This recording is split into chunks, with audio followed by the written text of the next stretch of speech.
I have two things for my masked Noxzema sweetie. Oh, you don't have any on you. I washed One is it off. for you because you're a beginning wordsmith, and you might learn from the champion Emily Dickinson.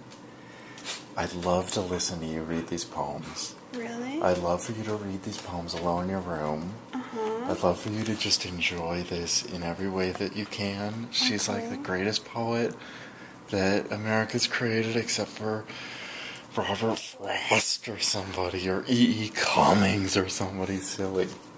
Okay. So you're going to enjoy them. And the other one is that right now, I guess our plan is that I don't get to commit suicide, which is awesome. And that when I leave here, I'm going to check myself into a suicide place and just go in there, intending to stay in there institutionalized forever. And like whenever they ask me, you know, is it time for you to leave? I'll just be like, as soon as I leave, I'll kill myself. And then they'll be like, oh, then we can't let you leave. And then eventually, like, somebody will deal with me. But is that really okay? It's not a very great plan, but it's like, in this society that gives not a shit about me, where there's no money for me, there's no understanding. You know what I mean? So it's like, that's really like brave of you. I mean, you're not gonna kill yourself, but you're gonna stay institutionalized go for get as drugged long in some crappy institution for and forever. just stay. So you'll do that. And just become all decrepit and immobile. It'll be just disgusting. But then, I mean, But they'll take care of you, though. Yeah, I mean, they'll stick you somewhere. Yeah. We'll definitely find a place for you. Wouldn't it be? Did you know the Oxford English Dictionary was written largely by a madman, a crazy man, really? inside an institution? He thought they were coming to get him. There were like dwarves under his bed, and there were little sprites. Was he schizophrenic? Yeah, totally schizophrenic. British, educated, really knowledgeable about the classics.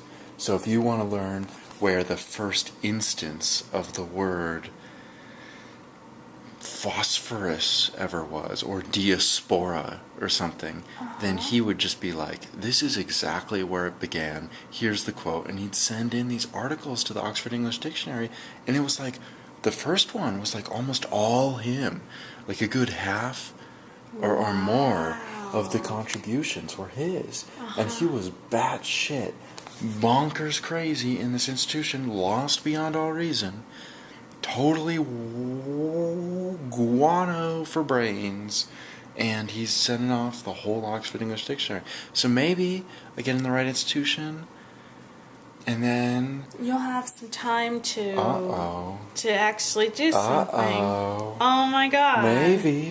Yeah. Since like nobody else and there's nobody to talk to about it that'll listen. So it's like, at least when you're in that institution, you can just be like, you know, if you talk to your parents or anything, you'll be like, yeah, no, I'm totally off.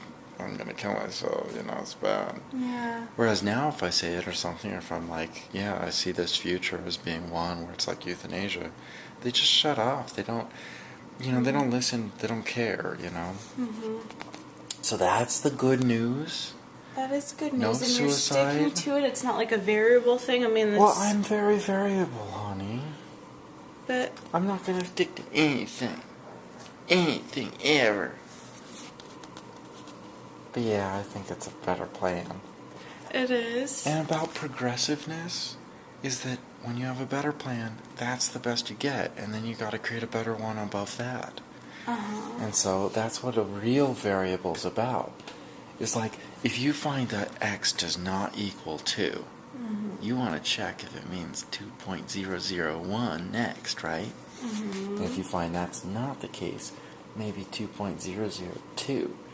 And by the time you're up to 3,000, you've gone through a lot of numbers. Yeah.